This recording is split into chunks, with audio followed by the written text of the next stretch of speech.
Cine Garage. Aquí cabe todo el cine. Con Eric Estrada. Retrovisor. Puentes.me.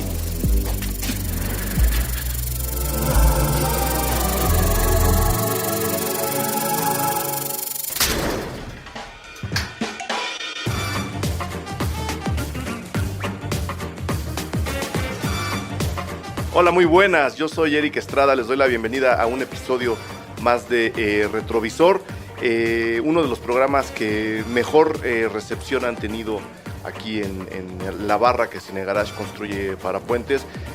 Muchas gracias por todas sus sugerencias, muchas gracias por la lluvia de ideas que todos los días nos hacen llegar para ver si podemos hablar de una o de otra película o de varias. Obviamente a este programa lo favorece la historia del cine, ¿no? Como está dedicado a hablar de películas que ya se hicieron, que están cumpliendo años, que son clásicas o que simplemente nos acordamos de ellas, tenemos una mina inagotable. Tenemos para hacer programas de aquí a los siguientes 300 años y no acabaríamos ni siquiera con la 10ª parte. Entonces sigan enviando sus sugerencias, de aquí a 300 años les daremos cauce a todas ellas, entonces las recibimos y las vamos apuntando en el pizarrón de peticiones. Y hoy, entrando a la recta final del verano, ya en el último mes de este gran verano que hemos tenido en la Ciudad de México, se me ocurrió, revisando de repente el Twitter y viendo que el Festival de Woodstock estaba cumpliendo años, o por lo menos se conmemoraba la celebración, que fue del 15 al 18 de agosto, con el día extra que se les dio, porque pues, hubo no sé cuántos retrasos en el line-up. Entonces, en lugar de durar del 15 al 17, duró del 15 al 18. Y pues bueno, siendo esa la semana en la que ocurrió, se me ocurrió también llamar a mi buen amigo Roberto Garza para hablar del documental que surgió de un evento tan importante y para hablar también del evento en sí. Creo que es una de las... Normalmente los documentales obviamente tienen que ir muy vinculados al hecho que están registrando, pero creo que aquí es inevitable hablar de uno y del otro al mismo tiempo. Entonces, Roberto, mil gracias por venir, por aceptar la invitación para venir a platicar a Cine Garage. Bienvenido.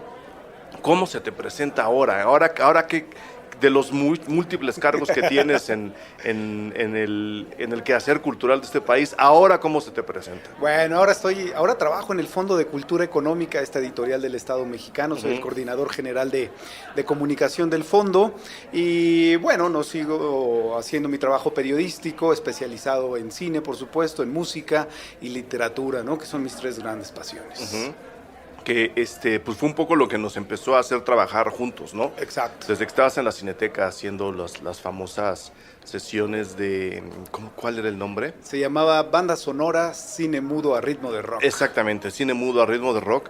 Nos tocó coincidir ahí en varias ocasiones y luego en festivales, en fiestas, fuera del trabajo nos encontramos por todos lados, lo cual agradezco mucho y justo por esa trayectoria muy vinculada al cine y a la música, y por ser además una persona ilustrada y mucho más simpática que yo, creo que se me ocurrió para bien llamarte para hablar de Woodstock, que me acabo de dar cuenta, no lo tenías tan presente en tu calendario. No es que sea un evento que tengamos que recordar cada año, pero yo en cuanto lo leí en Twitter dije, mira, sí, o sea, Woodstock debería ser como un referente por lo menos cada 5 años, cada vez que el festival va cumpliendo años, deberíamos hablar un poquito de él, porque cada vez se van descubriendo más cosas de lo que en algún momento, en los 80, por ejemplo, o en los 90, se tuvo como el festival ideal, ¿no? Y poco a poco han salido cosas que obviamente lo van matizando y le van dando una dimensión distinta. Y que acabó generando un documental que ese sí es emblemático por muchísimas razones, ¿no? Exacto. ¿Por dónde te gustaría empezar a darle a Woodstock?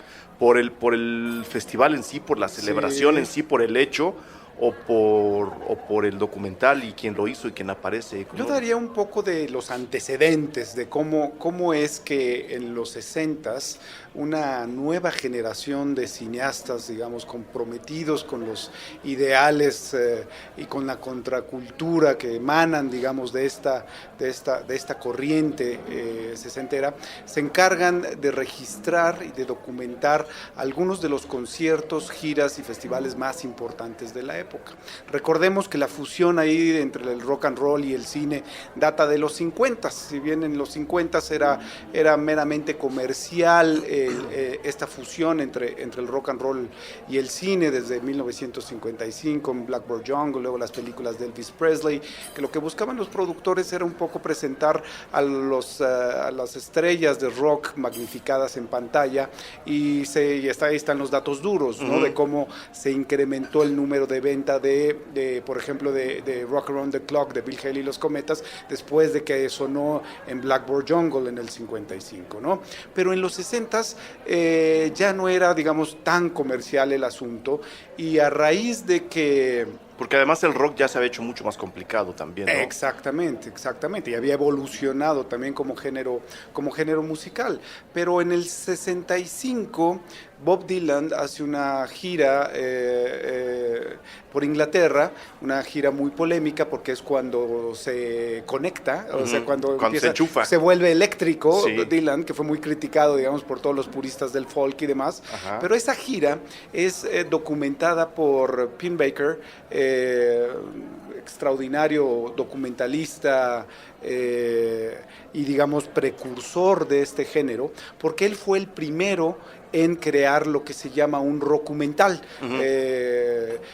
al registrar esta gira británica de Bob Dylan. Esta película que se llama Don't Look Back del 67. Del 67, bueno, pues se filmó en el 65 en la gira, digamos que es la precursora o la que abrió camino para que muchos cineastas de la época precisamente documentaran los principales giras, conciertos, festivales, etcétera.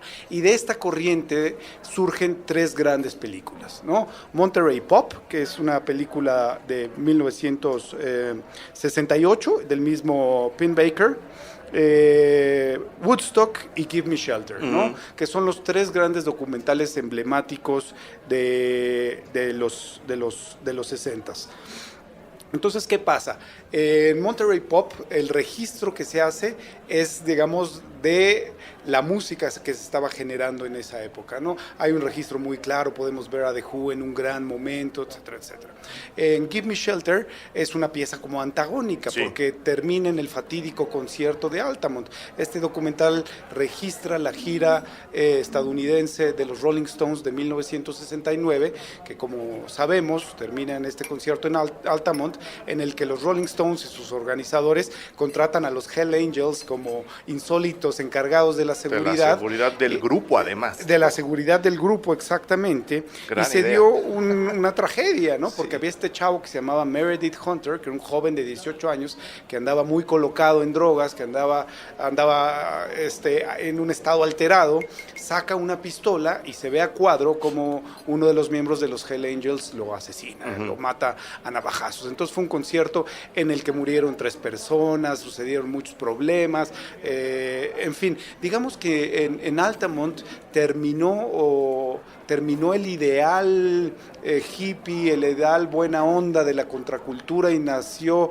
digamos, como que esta visión más represiva que se vio después en los 70s y en los 80s. En cambio, Woodstock es lo antagónico. Woodstock, lo que se logra en este documental es un registro de toda la buena vibra que se vivía en los 60s, de todos los ideales del movimiento hippie, de la música extraordinaria que se estaba registrando, y es una pieza muy bonita, es una pieza histórica en la que tú puedes ver la manera de pensar y de sentir de toda una generación, ¿no? Entre muchas personas que ahorita tienen 80, 85 años, el que te dice yo estuve en Woodstock realmente es como un acto heroico, ¿no? Y además histórico. Yo estuve ahí, yo estuve en Woodstock, ¿no? ¿Puedo hacer su Avándaro? Sí. un par de anotaciones que me gustaría tener para el programa, especialmente porque estamos hablando de contracultura. Los tres documentales, de hecho, yo incluiría también a Don't Look Back, están registrando el movimiento, esta parte del movimiento contracultural, el que se acercaba a la música y la influenciaba para que luego la música y estas bandas difundieran sus mensajes. Y de alguna forma, esta trilogía que nos presentas ejemplifica las edades de la contracultura de los 60. La infancia con el Monterrey Pop, ¿no? Que si la gente lo checa, pues hay un escenario en forma, hay sillas para que la gente se siente, están los chavos muy bien portados, es como la infancia de los festivales contraculturales. Claro, es como más inocente, completamente, ¿no? Inocente y naif. Obviamente el Woodstock sería la adolescencia, ¿no? En donde están todos con todos, donde no hay en realidad grandes enfrentamientos, ni siquiera ni entre las bandas ni entre el público. Todo ocurre como una fiesta de adolescentes, ¿no? 3 días de paz y música. 3 días, ¿no?, de paz y música, que es el eslogan mítico. Incluso hay una reacción de los que yo veo como los padres de esa adolescencia, que son las bandas. Muchas bandas que fueron invitadas a Woodstock se negaron a ir porque, y lo dicen varios, ¿no? Yo no quiero tocar enfrente de una bola de hippies mugrosos, ¿no? Como diciendo, esos chavos pues todavía no entendemos muy bien qué están haciendo con nuestra música, yo no voy a tocar con ellos. Pero no había un enfrentamiento real, simplemente había un no sé qué está pasando allá afuera.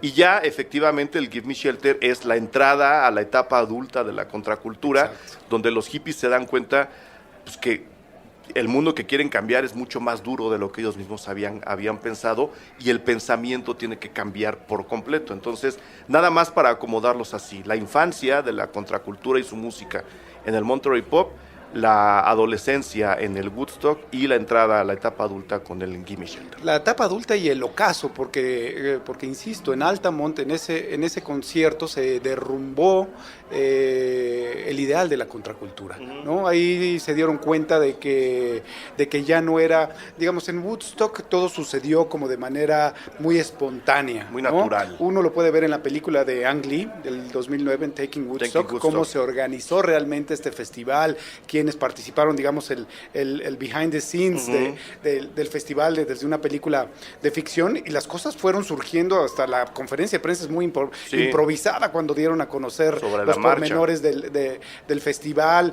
Como tú dices, muchos grupos fueron presentándose a cuentagotas, de repente que sí confirmaban, que no confirmaban, que si Janis llegaba, que si no llegaba, que si Hendrix, en fin.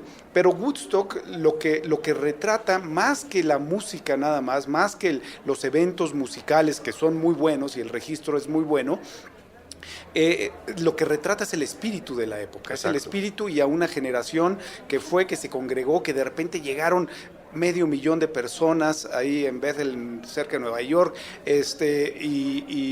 y conviven de una manera en la que no se había visto, porque en Monterrey Pop sí ves al público pasándosela bien, los ves que están en sus viajes psicodélicos, pero están sentaditos, hay un ambiente lisérgico y demás, pero todavía no había esta explosión de la libertad. Exactamente, ¿no? Sí es una visión como lisérgica y colocada de la realidad de los jóvenes de esa época, pero ahí quien brilla en Monterrey Pop es la música. En Woodstock quien brilla realmente son los músicos y el público, la comunión que existió entre el festival con su público, con la gente. Y en Altamont lo que brilla es el caos, la ruptura, la ruptura, el caos. Entonces vemos a los Helleniers agarrando a palazos a jóvenes que realmente pues estaban bailando por ahí, pero bueno, digamos, Altamont como digo, fue el final de una época, queda registrado en este documental, y bueno, Woodstock es la antítesis de esta parte. Algo interesante de Woodstock es que, si bien lo dirige Michael Wadley, quien estuvo en la edición y estuvo en las cámaras y demás trabajando ahí, pues era un muy joven Martin Scorsese, ¿no? Martin Scorsese, que participa, todos quienes conocemos un poco la filmografía de Martin Scorsese, pues es evidente su gusto por la música, sobre todo por la música rock, por el blues. y tiene varias películas que así lo reflejan. Ahí era un joven Martin Scorsese que empieza trabajando como asistente del director y que luego se encarga del montaje. Y la película fue premiada por la edición precisamente, ¿no? Imagínate la cantidad de horas que tenían de filmación. ¿Quieres que te diga cuántas horas eran? Dime. 120 horas de material. 120 horas son, si son 24 por día, son 2, 4, 6, 8, 10, son 5, 6 días. Imagínate. O sea, el festival duró 4 días. Exacto. Si juntamos todo el material que se filmó, tenemos para 6 días de estarlo viendo ininterrumpidamente. Exactamente. Y ahora edita una película que en su primer corte, el de 1970, duró 184 minutos. Estamos hablando 3 horas. 3 horas. Entonces, el trabajo de Martin Scorsese para poder editar ese trabajo es extraordinario. Luego hay una versión de 1994 y otra versión de aniversario que se le añadieron pietaje y ya desde casi 4 horas, de 225 minutos. Más o menos. Las casi 4 horas se agregó a Jefferson Airplane, a Can It Hit, en fin, ¿no? Pero era un trabajo también monumental desde el punto de vista del montaje, y lo interesante es que quien le dio sentido, porque muchas de las películas, o la gran mayoría de las películas, pues realmente se terminan de armar en la sala de edición, eso tú lo sabes, y quien armó Woodstock, más que Waldeck, fue Scorsese, ¿no? De hecho, me encontré el dato por ahí, no es la primera vez que se dividía una pantalla, o sea, creo que ya había habido pantallas divididas en otras películas antes, pero sí fue Scorsese junto con Wadley quienes dijeron a la hora de la postproducción, oigan, necesitamos que esta tocada nos dividan la pantalla en 3, y aquí vemos esta cámara, aquí vemos esta otra cámara, y aquí vemos esta otra cámara, porque si no se va a desperdiciar todo el material que tenemos y no queremos. Entonces, mucho de la pantalla dividida de Woodstock, que fue uno de lo que fue algo de lo que más le gustó a la gente cuando lo vio, y de lo que más gusta ahora se está regresando a la pantalla dividida. Ahora se está regresando. Sí, ahora ya hay películas que están dividiendo la pantalla, pues fue idea de estos dos chavos, ¿no? Exacto. De Wadley y de Scorsese, es decir, tenemos demasiado material, todo está bueno, y tenemos que usarlo, no podemos dejar todo esto fuera. Entonces, como para condensar todavía más las actuaciones, metieron la pantalla dividida con lo que habían registrado todos los fotógrafos de la película, entre los que estaba, por supuesto, el mismo Michael Wadley. Exactamente. Él estaba en una de las cámaras. Y lo interesante es cómo Martin Scorsese tenía este feeling para poder editar y, te digo, meter un retrato también del público, porque si vemos lo que hizo años después, en el 76, Scorsese con El Último Vals, que digamos que es como la última gran fiesta de toda esta generación, que es la fiesta de despedida de The Band, se hace este concierto de despedida en el Pentages Theater de San Francisco, si mal no recuerdo. Scorsese lo que hace es ahora dedicarse a los músicos y no graba la fiesta, no graba al público. Digo, tú ves a Neil Young, que está en un estado alteradísimo, ¿no? O sea, puedes ver a Bob Dylan, puedes ver a los mismos de The Band, pero Scorsese ya sabía perfectamente cómo emplazar la cámara, si iba a tener cámara en escenario, si iba a tener una toma abierta, cuándo iba a ser un corte, exactamente cuando el músico daba una nota y de ahí pasaba. ¿Sí me explico? Ya tenía una conciencia muy clara de cómo se grababa se filmaba un concierto en vivo. Y yo creo que eso lo aprendió en Woodstock, ¿no? Que fue, digamos, la primera vez en la que Scorsese sale a filmar un concierto de esas magnitudes, de ese tamaño, ¿no? Enorme, ¿no? Enorme. Nada más para que se den todavía más idea, eran 1, 2, 3, 4, 5, 6, 7 fotógrafos que andaban por todo Woodstock con su equipo. Los nombres son Malcolm Hart, Don Lensler, el mismo Michael Wadley, otro Michael Margetts, David Myers, Richard Pierce y Alfred Wertheimer. Eran los que andaban ahí dando vueltas porque el escenario era de alguna forma muy fácil de cubrir, que es lo que creo que estás tratando de señalar más. Exacto. Que había mucha interacción con el público. El escenario solo era uno, era un festival de un escenario, tampoco era tan grande, ¿no? Entonces creo que con una cámara que tuvieras ahí y otra apuntando al público desde ahí, era quizá más que suficiente para todo lo que estaba pasando ahí. Exacto. Yo creo que el pietaje más interesante de Woodstock, obviamente sin menospreciar todo lo que pasa en el escenario, es lo que ocurre abajo. Exacto, estoy totalmente de acuerdo, porque hoy en día por ejemplo, se hacen películas de los festivales más importantes, se hacen películas sobre Coachella, se hacen películas sobre Lollapalooza, se hacen películas sobre los festivales, digamos, del circuito principal de festivales musicales, ¿no? Y ya vemos que hay un despliegue de cámaras, que hay helicópteros, que hay drones, que hay, no, o sea, digamos, ya la planeación para filmar o grabar lo que sucede en un festival hoy en día, pues es muy distinta a lo que sucedió en 1969. En Woodstock sí fue mucho más improvisado lo que hicieron. No es que hayan tenido los meses para planear cómo iban a filmar y contrataron grúas y contrataron esto. No, realmente era un equipo compacto de como dices, de 8 camarógrafos para las dimensiones de ese festival, pero que estuvieron a nivel cancha, estuvieron a nivel escenario, estuvieron a nivel gente, en el lodo, con la gente de a pie, grabando cómo la gente se patinaba en el lodo, cómo iban a los baños, cómo las chicas se quitaban la blusa y expresaban su libertad sin ningún tapujo. Eso es lo interesante de Woodstock, que es un documental que se hace sin tanta planeación, que se hace mucho más improvisado en el momento y se resuelve en la sala de edición. Sí, no, al final de cuentas sale bien. Es una de las pocas cosas que en la historia del cine se improvisan y salen bien. Exactamente. Normalmente improvisar es el peor error del mundo. Exactamente, pero en este caso le salen muy bien y te digo, yo creo que fueron las circunstancias, el momento histórico, todo se conjugó para que este documental se diera de esa manera. Sí. Por eso la versión, digamos, del primer corte, el de 1970, pues el audio no es muy bueno, no hay tanta calidad técnica, por eso se corrige en la versión de 1994, se remasteriza, se incluyen algunos otros músicos, en la versión del 40 aniversario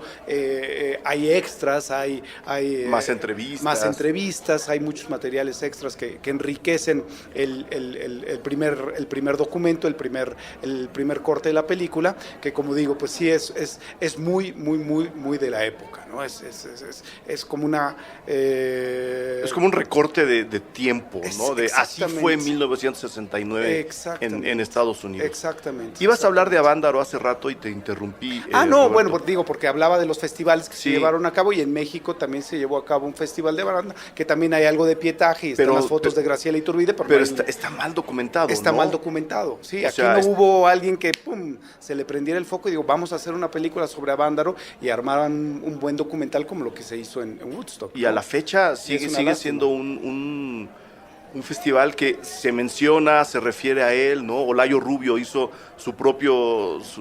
recogió sus propios testimonios del festival, pero nadie en realidad de los que nacimos después lo hemos visto nunca. No tenemos idea lo que fue eso. No. Yo creo que lo más claro son las fotografías de Graciela Iturbide, ¿no? Que son muy reveladoras, pero no tenemos un documental que haya registrado ese momento también histórico para México y para, digamos, el devenir del rock and roll, ¿no? Especialmente para lo que pasó con el rock and roll después. Para lo que pasó con el rock and roll después, exactamente, ¿no? Una pena. Una pena. Ya nos seguiremos arrepintiendo. ¿Qué hay? O sea, ya hablamos del trabajo de Scorsese, que sí es monumental. Sería un poco necio ahondar en él, a menos que tengas tú ganas de hacerlo, porque es un trabajo y es una labor y es un entendimiento tanto del cine como de la música que solo se puede ver viendo el documental. O sea, por mucho que les expliquemos lo que Scorsese consiguió hacer como encargado de la edición de estas 120 horas, no se van a dar cuenta hasta que lo vean. Claro. No hay manera de explicar lógicamente lo que hizo Scorsese hasta que se ven los 220 minutos del corte del director, que es la última versión que tenemos de Woodstock. Exactamente. Ahí me 225 minutos. Sí, me sigue gustando mucho cómo dividen la pantalla. Es un recurso que, repito, me emociona mucho cuando lo veo. No sé por qué. A mí me gusta la pantalla dividida. Pero no sé si quieras hablar más de Scorsese o empezar a darle a por qué Woodstock se convirtió en lo que es. ¿Es culpa de los músicos? ¿Es culpa de todo lo que estás diciendo, de la enorme conjunción? ¿O es que dentro del mundo de los festivales de rock convertidos en película no había habido algo así? Sí, no, es cinema verité, es un retrato verité de lo que estaba sucediendo en ese momento. Por ejemplo, si nosotros nos vamos al 64, 65, cuando Richard Lester hace A Hard Day's Night, ¿no? Que es un falso documental sobre un día en la vida de los Beatles. Es una película muy controlada, es una película con un guión muy estructurado, es una película que se sabe lo que va a hacer, pero surge este género como de docudrama, ¿no? De poner a los Beatles a actuar como si realmente estuvieran en un día normal de su vida, ¿no? Sí. Eso es interesante. Por otro lado está Don't Look Back, que sí es un documental mucho más formal en términos de cómo se filma un documental, de la distancia que hay entre el documentalista y lo que está presentando, que es esta gira británica de Bob Dylan, que es un documental, yo se lo recomiendo muchísimo. Si no lo han visto, échenle un ojo a Don't Look Back. Está en DVD, incluso hay una versión en Blu-ray muy padre, remasterizada, el audio es buenísimo. Pero retomando esto de lo que surgió en los 60s en cuanto al cine y el lenguaje cinematográfico, pues estaba por un lado esta parte de documental duro, esta parte de docudrama, pero también se hicieron películas de ficción en ese momento que utilizaron a la música rock o utilizaron elementos de la contracultura como Easy Rider para expresar una posición, ¿no? Como lo que hizo Dennis Hopper precisamente en Easy Rider. Entonces, digamos, en los 60s hay todo este gran material que dio pie a todo lo que se ha venido haciendo después en los 70s, 80s, 90s y 2000s actualmente en relación a la música y el cine, la relación entre la música y el cine. Hoy es evidente que existe un boom de documentales y de documentales, ya cualquier banda tiene a alguien que los está filmando y tiene su película, y para ellos es importante tener esa película, tener registros. Hay joyas verdaderamente extraordinarias que han surgido de todas estas diversas corrientes de la relación entre el rock o la música y el cine, pero pues uno tiene que ir a los orígenes para entender todo esto, y Woodstock es una pieza fundamental para entender lo que se está filmando. Como película.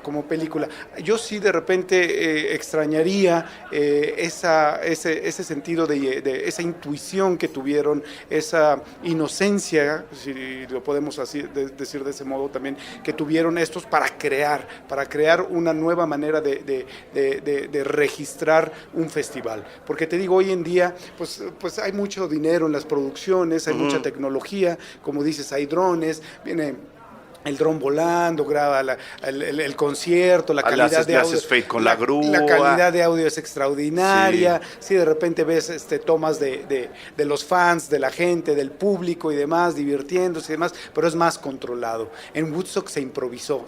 Yo creo que el gran valor que tiene el documental Woodstock es el haber llegado este equipo a decir, a ver, vamos a filmar, ¿no? Sí. O sea, yo no creo que tenían un plan muy claro de lo que iban a hacer. Se repartieron la chamba, dijeron, órale, hasta el director con cámara en mano, cámara al hombro, registraron, por eso había tantas horas de pietaje. Porque no había nadie diciendo, entreguen lo que tienen y vayan ahora a esto. Exactamente, o tu plan de trabajo es y vas a filmar esto, y tus tomas son estas, ¿no? Ahí más bien pues fueron a filmar, ¿no? Fueron con sus cámaras, fueron a filmar, juntaron un montón de material y lo que hicieron fue un retrato de una época. ¿Será uno de los documentales, sin querer haberlo hecho así, uno de los documentales más puros que tenemos en Estados Unidos, justo por eso, porque no había ahí sin ningún tipo de control sobre lo que estaban retratando? Sí. La gente o estaba muy metida en lo que estaba pasando en el escenario o estaba muy drogada. Entonces no se enteraban de que había una cámara al lado de ellos. Exacto. Y lo dijiste hace rato, de Cinema Verité, ¿será de verdad un documental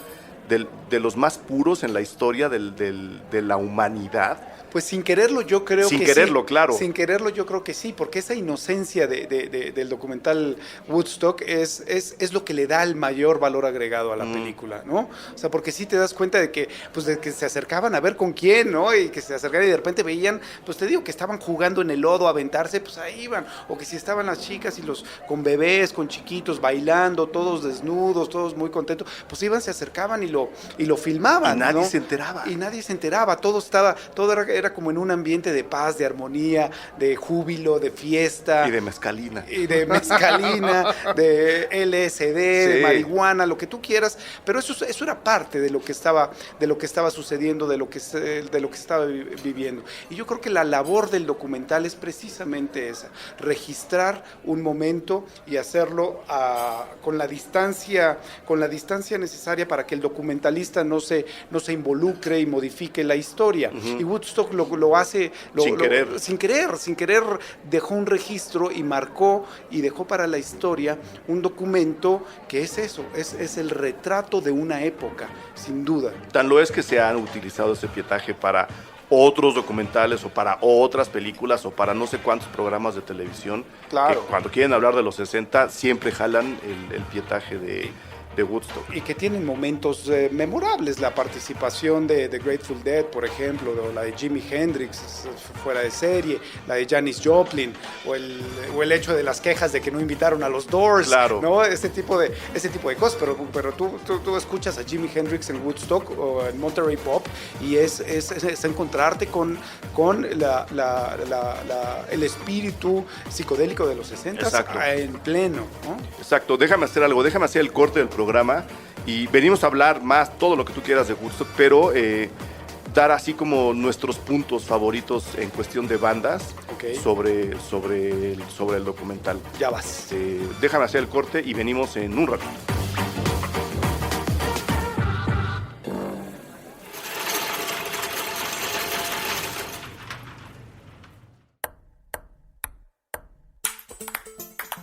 Prestar pensamientos, pelotear partidos, platicar películas, palidecer por placer, pintar paisajes públicos, postularse para Padawan, pasear por planos paralelos, percibir pequeñas partículas, por palabra procrear planetas para par, progresar por plataformas pixeleadas, pulir parlamentos, proteger paraísos, pausar.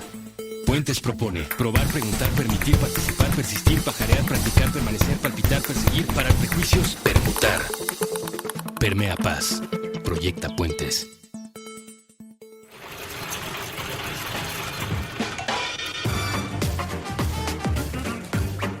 Muy bien, estamos de regreso.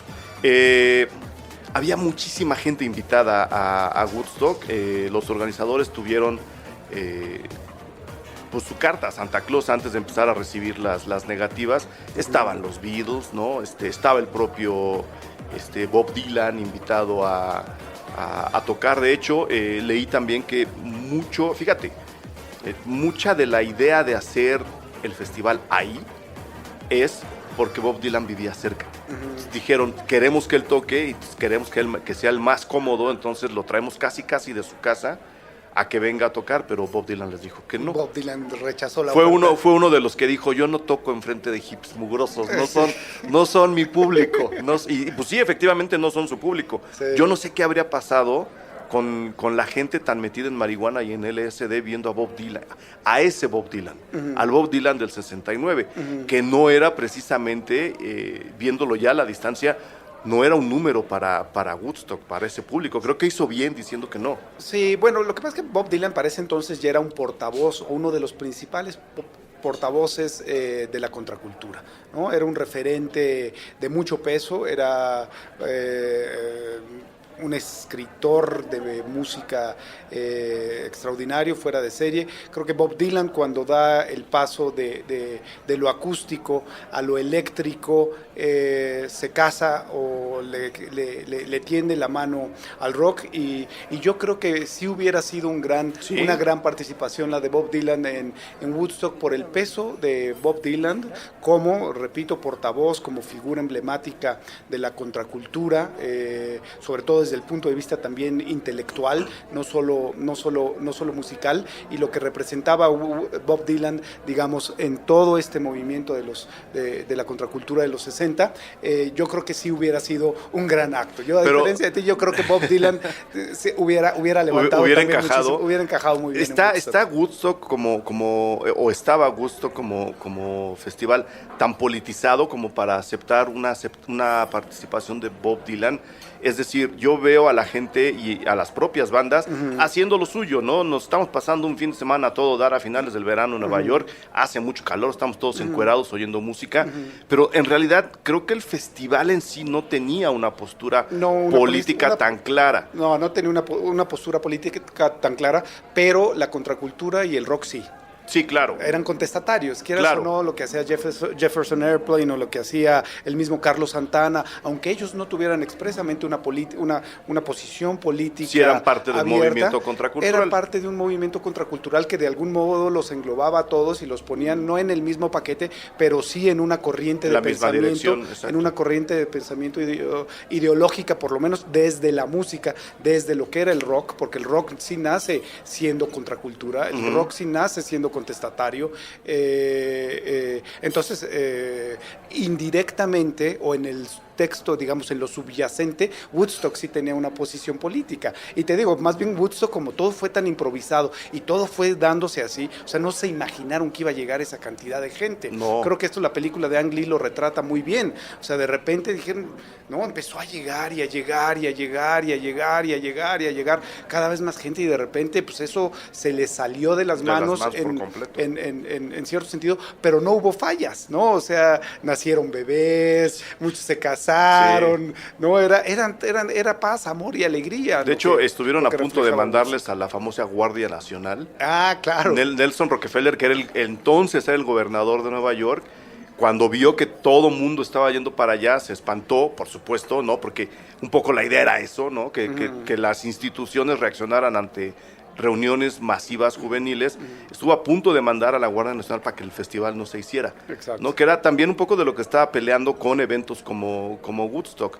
El hecho de que los jóvenes tenían derecho a reunirse y a escuchar su música sin que nadie se metiera en ello. Ahí es donde está la carga política que tú dices. Claro. Musicalmente habría encajado ese Bob Dylan en ese Woodstock. Yo creo que sí. Yo creo que Bob Dylan hubiera encajado en cualquier evento masivo de los 60s, hubiera encajado bien. Él decidió no participar, tendría sus motivos, los ha expresado, pero yo creo que sí, ¿no? Yo creo que sí, Bob Dylan hubiera enriquecido muchísimo a Woodstock. Janis Joplin también fue de las que tomó una decisión de último momento casi para asistir, y su actuación es una de las más memorables, ¿no?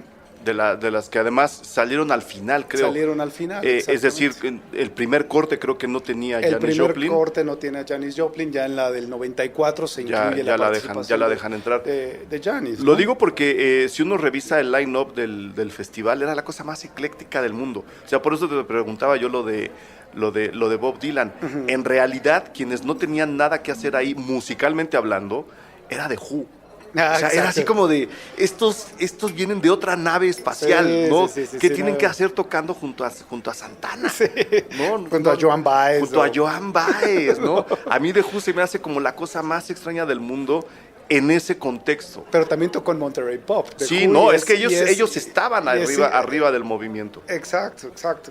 Sí, la participación de The Who ahí a mí me parece extraordinaria y creo que es una cereza en el pastel. Sí. Y además The Who en un gran momento. Gran momento. ¿No? Entonces era y además el toque británico en un festival en Estados Unidos, ¿no? Exacto. Hay un momento muy simpático, lo voy a llamar así ahora, también con la licencia que el tiempo nos da, en el que Pete Townshend saca patadas del escenario a Abbie Hoffman.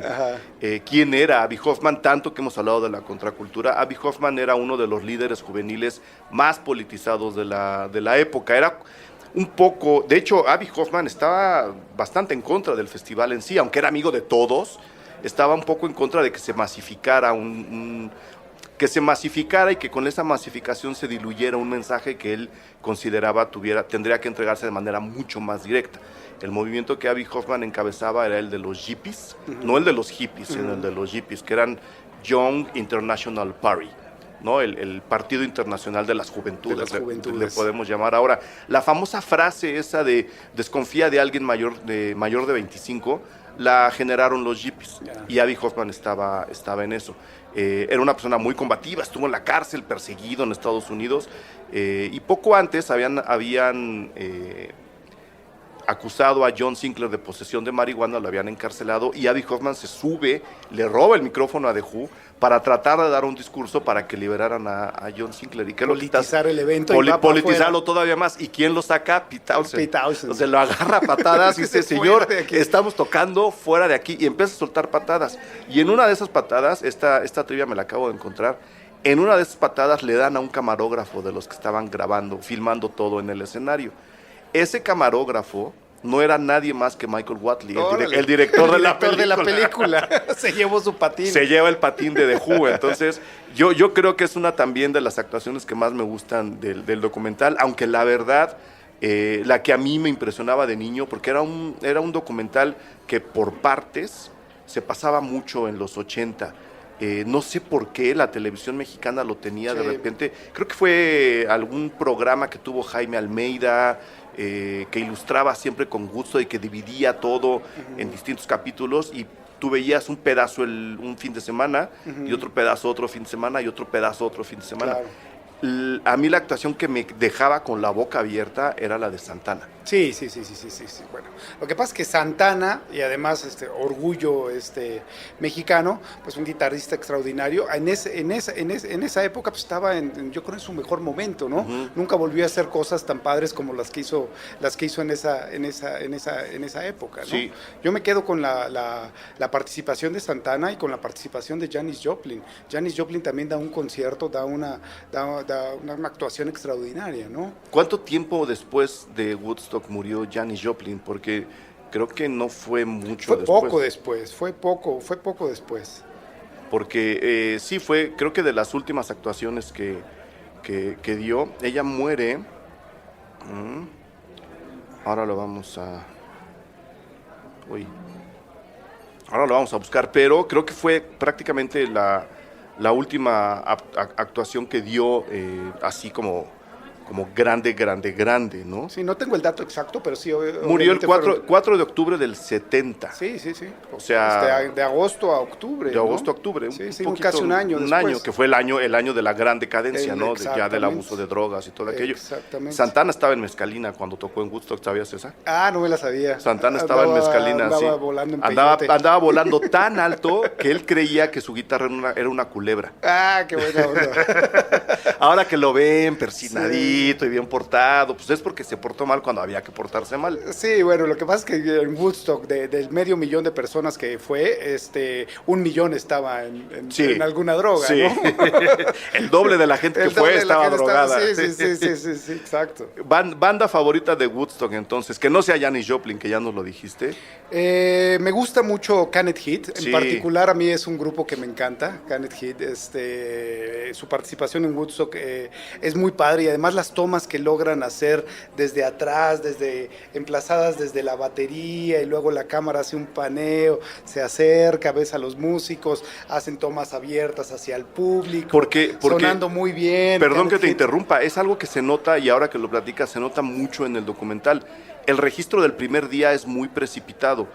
Conforme va avanzando el documental, te vas dando cuenta que le iban agarrando más la onda. Le van agarrando la onda, sí. Exacto. Eso es lo que me refería de improvisación y de intuición, ¿no? O sea, aprendieron a filmar con intuición. Por eso yo recalcaba lo de Martin Scorsese. O sea, ¿dónde colocas la cámara para filmar un concierto? ¿Dónde emplazas para que no se te crucen los tiros o no filmes, no grabes a la otra cámara? Entonces, es realmente, yo me pongo a observar cómo los conciertos que pasan, las películas de conciertos o de festivales y demás, y es una planeación tan precisa, y ellos no, como te digo, agarraban, órale, tú vete a cubrir aquí, tú vete a cubrir allá, estaban con la cámara, a nivel escenario, los dejaban entrar con la cámara, lo veías, y hay muchas imperfecciones técnicas en el momento, pero lo que registra es extraordinario. Sí, y creo que además mucha de la espontaneidad de las propias bandas se debe a que también pues no se daban cuenta que había un camarógrafo ahí. Sí, no tenían conciencia de que estaban filmándolos para una película, exacto, no estaba la marca en el suelo. No son como Bono, que sale perfectamente bien calculado, que se para abajo del seguidor. Y sabe dónde, ¿no? Y actúa muy bien.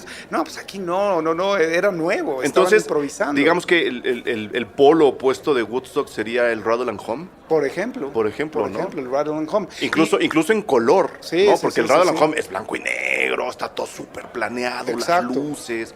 Y entre ellos, por ejemplo, podemos ver Stop Making Sense, ¿no? Sí. Que es una película que cuenta una historia, que cuenta la historia de un concierto, de un disco, que va evolucionando en muchos sentidos, que está muy bien planeada. Y que en esa película, por ejemplo, no se ve una sola persona del público. Sí. Todo es el escenario, es David Byrne inspiradísimo, los Talking Heads tocando su máximo, pero es una película perfectamente bien planeada en la que están actuando una película. Claro. ¿no? En Woodstock nadie estaba actuando, todos estaban hasta la madre sí, pasándosela sí. bien, y había gente ahí con cámaras, pues sí, qué chido, venga, ¿no? Sí, ahí hay uno con paraguas, ahí y hay me da uno igual. con paraguas, ¿no? Sí, hay otros sin ropa, sí, y hay otros no. Es lo mismo. Ahí están haciendo un bebé, bueno, todos felices y contentos. Woodstock tiene ese ingrediente que lo hace extraordinario, que es la intuición, que es la manera de filmar sin tanta planeación, sin tanta preproducción, ¿no? Sino pues llegar al momento y órale, vamos a grabar y luego pum, sacamos la película. Combinado todo con, ahora sí ya el dominio que se tuvo que tener del material a la hora de montarlo. Sí, ¿no? sí, yo creo que ahí el mayor trabajo de Woodstock, como ya lo dijimos, es en la sala de edición, el montaje y el trabajo de Martin Scorsese, digamos, con ese extraordinario talento que tiene para contar una historia. La edición que habría que ver o comprar sería la de los 40 años, ¿no, Roberto? Yo digo sí, la de 225 minutos por los extras, porque viene remasterizado, porque se escucha mucho mejor, porque el audio lo limpiaron, lo remasterizaron, y porque dura casi 4 horas, ¿no? O sea, sí te puedes aventar ahí toda una buena noche de... Son como 4 capítulos de Game of Thrones, no se espanten. Exactamente. Si lo han hecho un domingo, pueden hacer esto también. Exactamente. Además, aquí van a aprender otro tipo de cosas y van a ver otro tipo de dragones. Exacto. Roberto, mil gracias por haber venido a platicar sobre Woodstock. Siempre es un gustazo hablar contigo de cine y de música y de las dos cosas, y platicar contigo en general. Entonces mil gracias por venir. Te agradecemos eternamente, y ahí están nuestros comentarios sobre Woodstock. Muchísimas gracias, Eric, y vean el documental, vean Woodstock, vean Monterey Pop, vean Don't Look Back, vean Give Me Shelter, y se van a dar cuenta de cómo, vean El Último Vals, Stop Making Sense, y todo lo que vean hoy en día van a ver que viene de ahí. De ahí surgió. Ahí está. Pues bueno, disfruten Woodstock, que se celebró si hoy estamos en 2016, y esto fue en el 69, estamos hablando de 40 y... No, más. A ver, vamos a hacer... No, son 40 y tantos de años, ¿no? Yo creo que son más. 45 años. Ahora te digo.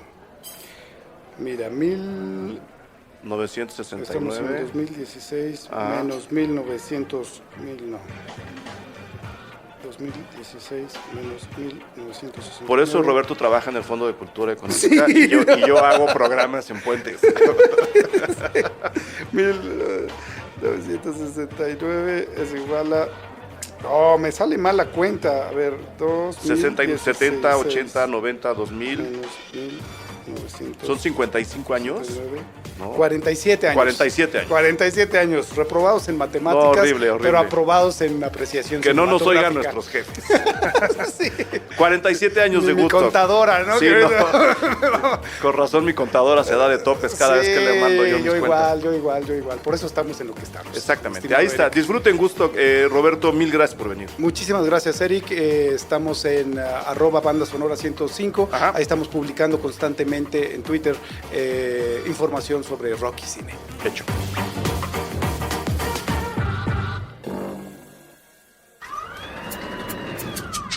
Cine Garage. Aquí cabe todo el cine. Con Eric Estrada. Retrovisor. Puentes.me